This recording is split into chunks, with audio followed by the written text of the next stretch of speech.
What's up, guys? I'm super excited to be putting out this deck profile because it's been forever since I've been able to put a video out. I've still been kind of having a really hard situation at home with having to take care of my mom, and I've been really busy with a bunch of other things that I'm trying to maintain all in kind of this crazy situation. But I am going to be trying to post out more deck profiles as fast as I can. I might start just doing deck profiles for decks that I think could be really good in AGPs instead of covering all the rulers of the new sets, just because I am so limited on time nowadays.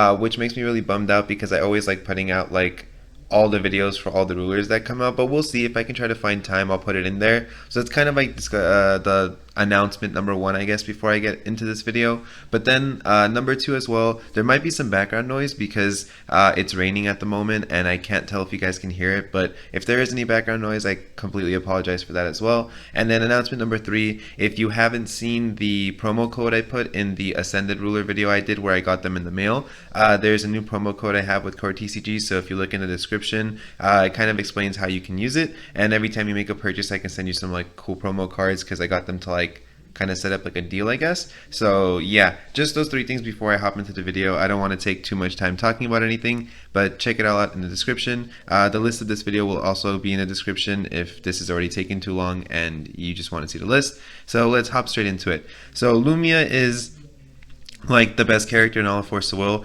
For anyone who knows me, I've played the first Lumia from TAT since the beginning of time. She's my favorite character in all of Force of Will. I think she's completely gorgeous. I literally didn't even know these flowers were here until now, and they're even adding to the art even more. It's just so pretty.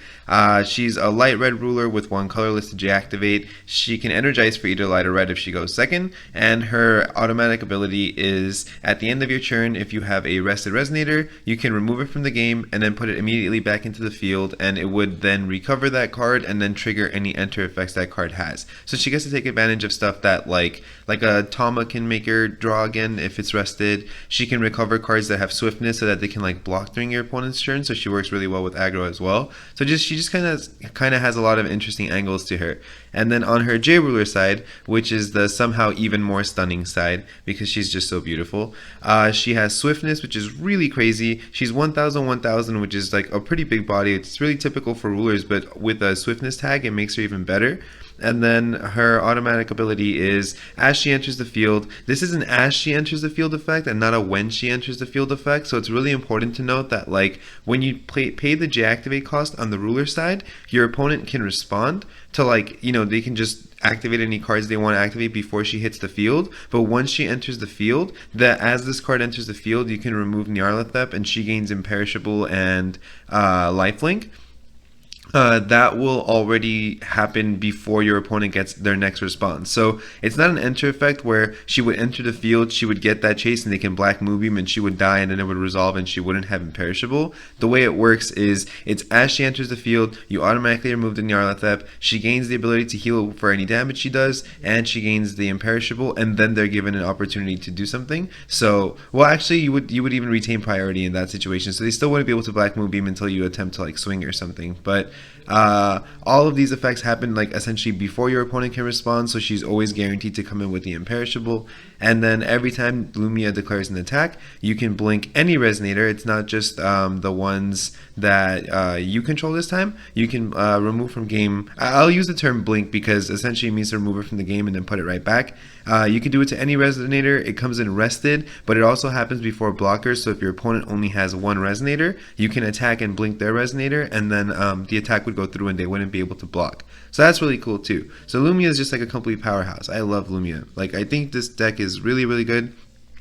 I decided to kind of go in the 12 Apostle route for the record, if anyone hasn't kind of picked up, of course, what this deck does yet. I don't like the one that did well in Tokyo. I think that list is really weird, the whole rush to hook and then try to take advantage of hook. I think it's really silly to with Dark Atlas being so big right now because Fox is so big right now. I think playing a deck where you mill stuff with Planting Beans and then use Dance of Shadows to revive it, it just seems so unreasonable because it's oh, let's try to make a meta where Grave Abuse is a thing when grave abuse is already a thing and people are trying to counter it. It just makes it seem like you're setting yourself up for failure. So I understand the deck did well, but I'm not too sure. I personally don't like that version of the deck, so I think the next good version would be the 12 Apostle one.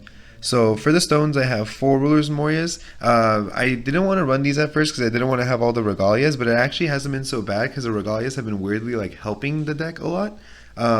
So I needed this to just maintain my color advantage, have it be as consistent as I can. And then I'm running 4 red-green. This is where things get really weird. Originally, I didn't play red-green. I had just all white-red with black-red, and then I was trying to use stuff like Messenger Familiar and stuff to search out the 12 Apostle, Nidhogg. But after like a lot of practice and playing against one of my friends, his name's Jeffrey, he kind of had a really different version of the deck as well. It's still kind of different from this one, but like I took some of the ideas he had and kind of tried to warp them with the ones I originally had, and it kind of like ended up working anyway.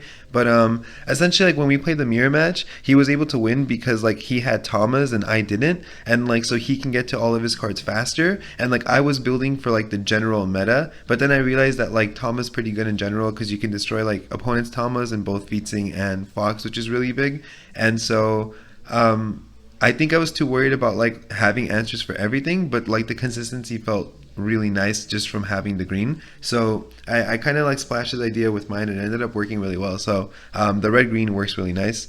And then 2 Awakened, I went with this over light green because I want to turn 1 Guinevere over anything. I think Guinevere is just like really, really important in this deck because it is a combo deck. You want to try to get to your cards like as fast as you can. And so Guinevere really helps speed that up.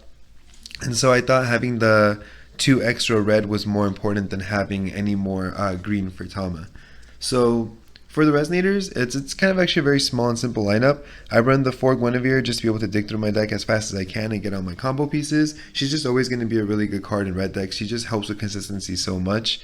The 4 Tamas, being able to use Lumia's automatic ability on this and just blink it for extra draws is really nice. If your opponent is playing like Fox, you could take out their cats. If they don't want you to draw, they're going to use their cats to take out your cats, which is still fine because like you don't want them to have material to tribute. And so like excuse me, so not like if they're doing that, it's still totally fine because you're still getting your pieces like from the draw, whereas they now have to worry about having like monsters on the field as well.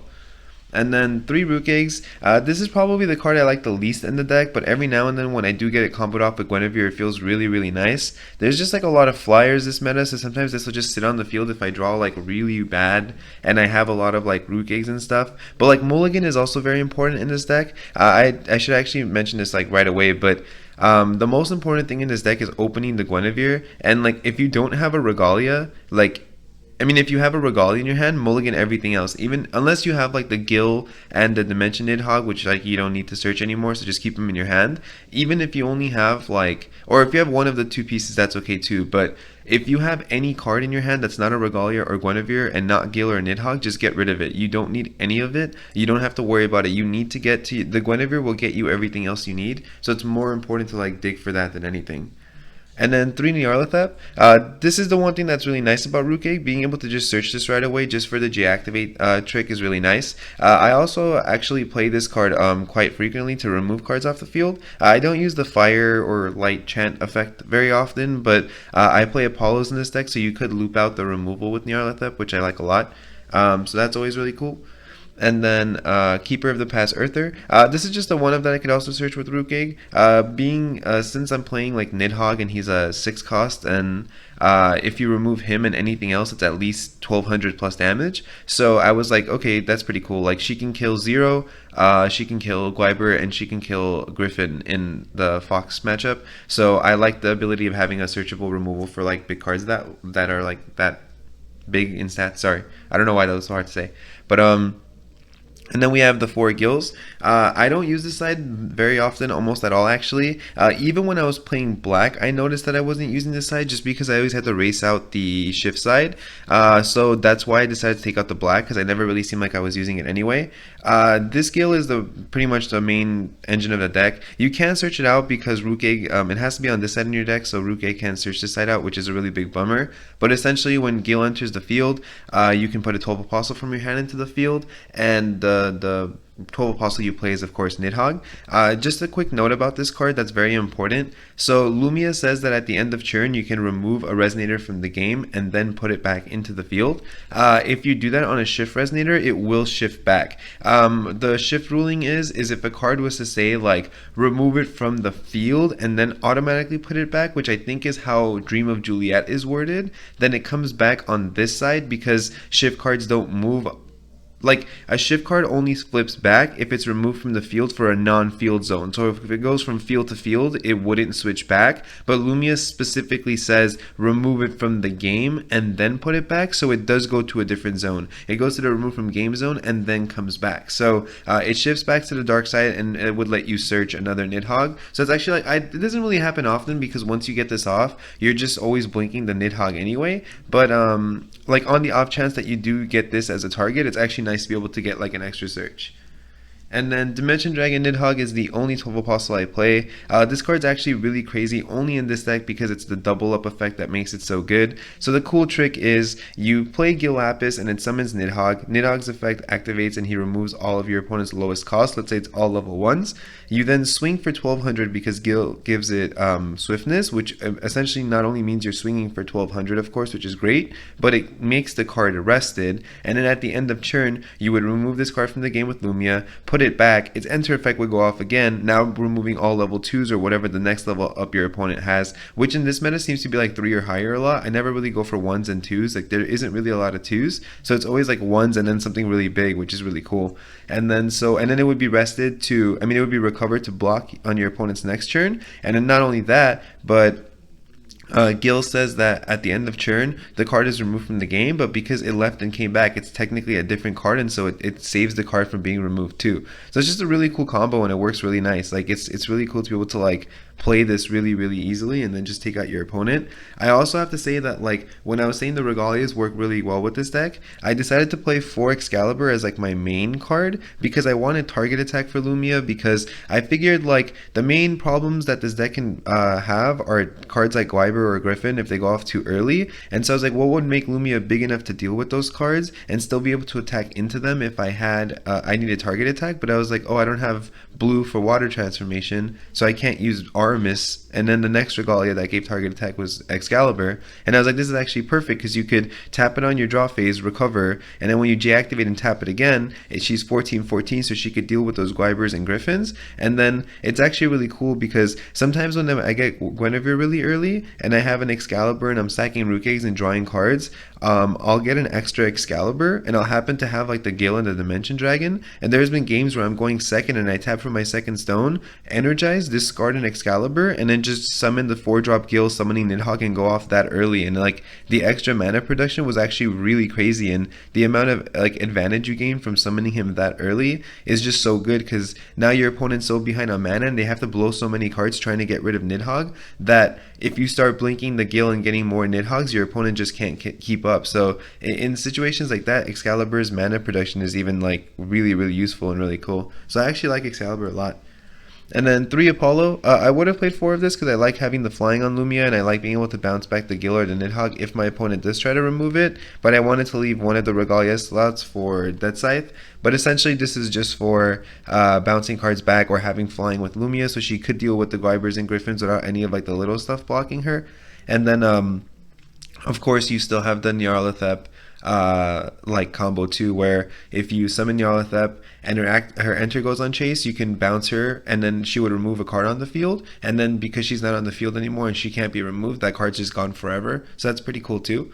And then the Deathscythe is just because Lumia has been really popular lately, and Mikage is always really popular, so I wanted to have like an argument that I have something technically to remove Imperishable, and then it still makes her big enough to deal with Guinevere and stuff too. So I thought it was really nice. Plus, discarding this with Guinevere if you already have a Regalia on the field for Ruler's Memoria can add to having a lot of advantage, so that's really cool. And then for Lightning Strike, this is just really easy to use to get rid of stuff like Guinevere on your, like if your opponent, you're playing against Feet Sync Turbo, Guinevere is still a really big card and they can go off faster than you, so it's really nice to get rid of cards like that. Sometimes if my opponent does play Guinevere first and I don't have this, and I draw into it and I had like a Tama on the field, or if I had a Tama and I didn't have the mana to use this instead, If I attack with Tama, my opponents will block with Guinevere because like they think I'm just trying to get an extra draw, and they think like they're not gonna. They think I think they're not gonna block, so they think I'm trying to squeeze in like a Tama attack. So they're just like, oh, block with Guinevere, like haha, like joke's on you. Now you're gonna like lose your Tama, and then I'll lightning strike the Guinevere and be like, haha, like you just should kill yourself because that's the worst play ever. But yeah, so that's really cool too. Plus it helps with like extra damage. If you get 3 Nidhogg attacks in there, it's 3600, and then so lightning strike will just finish them off. And then 3 Nameless Mist. Nameless Mist is just for like the counter matchup. If you play against anything that has like white green and they can use seals, you're in for a really like terrible ride, just because getting your Gill sealed is like the worst feeling ever. So I wanted to have an out to counter spells, and then it's really good against other stuff too, like prison and stuff if people are holding it for like a Fox deck, but it'll work against Lumia too. It just gets like problem cards out of their hand. And then 2 Farias Summon. This card is the card that I kind of took from my friend as well. He was playing 2 of these. I haven't actually, like, in all my playtesting with this deck, I don't think I've ever drawn this card like more than once, and like it was never bad though, so I was just like, I'll keep it. But essentially, like, for whatever reason, every time I play this deck, I'll have like 4 Nidhoggs in my hand and I'll never have a Gill on like the matches that are going really bad, and it just makes absolutely no sense because I'm not searching either of them with like anything particular. I'm just like using Guinevere to get to all my cards. So I was like, okay, screw it, I'm gonna play a card that will just directly get me to the card I want. And so I thought Farias Summon would be nice because you could just get that card immediately, and so I kind of agreed with his option to run this card. I thought it was pretty cool. So thanks for watching, guys. I actually didn't prepare a side deck for this deck just because I just saw all those lists come out yesterday for the AGP in Tokyo, and I figured like everything I had prior might be like irrelevant. The only things I would suggest maybe using is Barrier Seal, which is really good against Fox. There's a couple other options I guess you can go with too, like maybe adding Scorns for like decks that are trying to focus on turbo, like hooking you with, like, I guess the Lumia deck that does that, you can get the hook out of their hand. You could side Blazer too against Fox as well, because I don't think it's like too troublesome for this deck to do so. It isn't too big of a deal to lose the blink if you're like completely shutting your opponent down. Wind Secluded Refuge might be really good as well. Heavenly Gust could work really well to get rid of stuff like Wind Secluded Refuge if you are going to be siding Blazer. It just seems like the meta is kind of all over the place right now, so I didn't want to bother building anything particularly different, but those are some suggestions just in case you guys do want to go to your locals with some cards on the side at least. Gale Force is of course also really important at the moment because flying is so big. So those are just a couple suggestions, I guess. Let me know if you guys have any questions or if anything wasn't clear. I'll definitely try my best to explain everything, but it's a very simple deck to use. It's just really fun, and yeah, I'm gonna keep like poking at this until it's like perfectly straight. My OCD is like insane. But yeah, let me know if you have any questions. Definitely subscribe if you haven't subscribed, because I do have more deck profiles coming out soon, and I'll definitely catch you guys next time.